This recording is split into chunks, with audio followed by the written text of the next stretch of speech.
Friends, welcome back to my channel. আমার ছোট্ট রুমা সোনা চ্যানেলে তোমাদের সকলকেই স্বাগত জানাই ও অনেক অনেক ভালোবাসা। আর আজকে ভেবেছিলাম কি যেভাবে মেঘ হয়ে এসেছিল বৃষ্টিটা হবে, কিন্তু সেই মুহূর্তে না সেরকম আর বৃষ্টিটা হলো না। তারপরে আবার দেখি রোদ ওঠা আরম্ভ হয়ে গেল, আবার গরম। বৃষ্টিটা হওয়ার সত্যিই খুব দরকার। আবার যেখানে বৃষ্টি হচ্ছে তো সেখানে বৃষ্টিই হচ্ছে, আর যেখানে মেঘলা, যেখানে আর সবথেকে বড় মেঘলা হয়েছিল ঠিকই, কিন্তু যেভাবে মেঘ হয়েছিল সেইভাবে কিন্তু বৃষ্টি একদমই হয়নি। আর তার থেকে ডবল হলো গরম ছেড়েছে। এতটা গরম, গুমোট গরম যাকে বলে।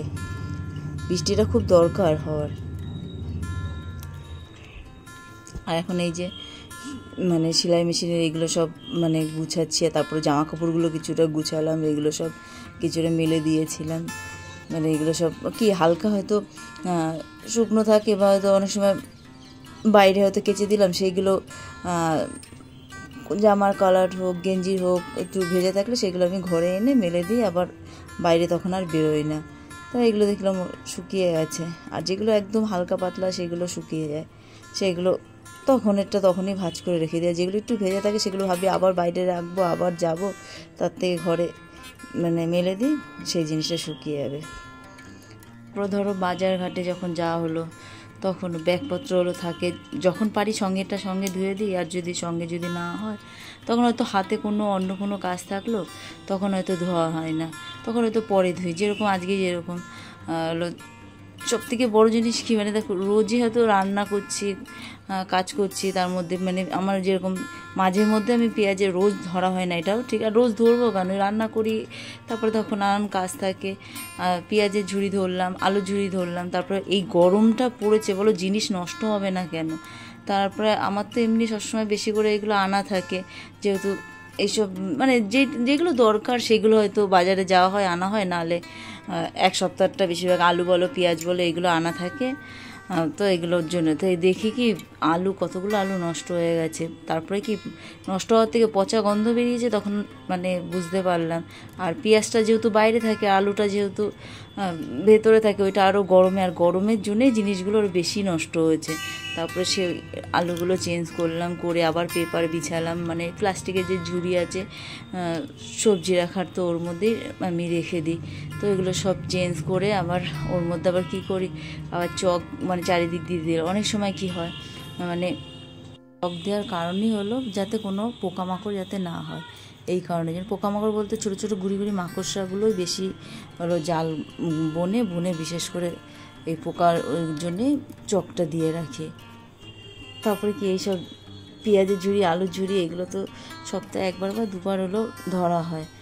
তার মধ্যে হয়তো রান্না করতে গেলাম, তখন হয়তো দেখলাম কোনো পেঁয়াজ হোক, আর পেঁয়াজ ওপর দিয়ে বোঝা যায় না, ভেতরের অংশটা তখন বোঝা যায় যে নষ্ট হয়েছে। হয়তো পেঁয়াজ যখন কাটছি রান্না করার জন্যে, কেটে রাখছি সেই টাইমে, বা আলুও তাই সেম। আর এইসব জানি বেশিরভাগ গরমের কারণের জন্য জিনিস নষ্ট হয়।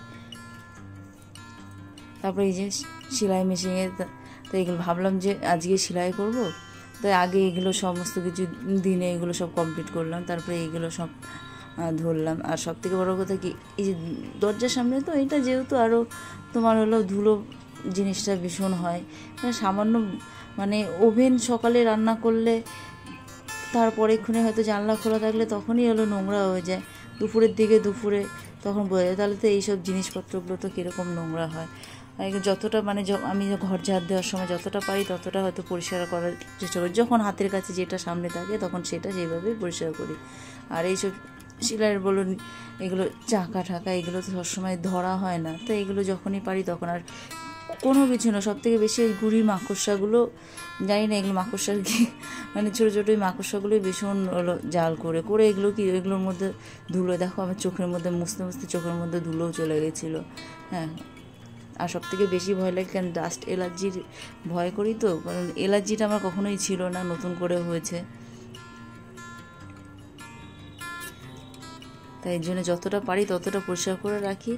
আর যখন হয়তো টাইম পেলাম না, তখন ব্যাপার থাকে আলাদা, কিন্তু যখনই হাতের কাজ হয়তো ফাঁকা থাকলো তখন, তারপর দেখো নানান কাজ থাকে, কাজকর্ম তো কম থাকে না সংসারে, সারাদিনে টুকটাক কোনো না কোনো কাজ থাকলো, তারপর সারাদিন বাদে একটু নিজের মানে একটু বিশ্রামও দরকার পড়ে, একটু বিশ্রাম না করলেও হয় না। কারণ সকালবেলায় উঠি একদম মর্নিংয়ে 5টার সময় উঠি, কোনো সময় হয়তো ইচ্ছা করে না ঘুম থেকে উঠতে, তখন 5:30, নাহলে বেশিরভাগ আমার 5টার সময় ঘুম থেকে প্রতিদিন উঠি।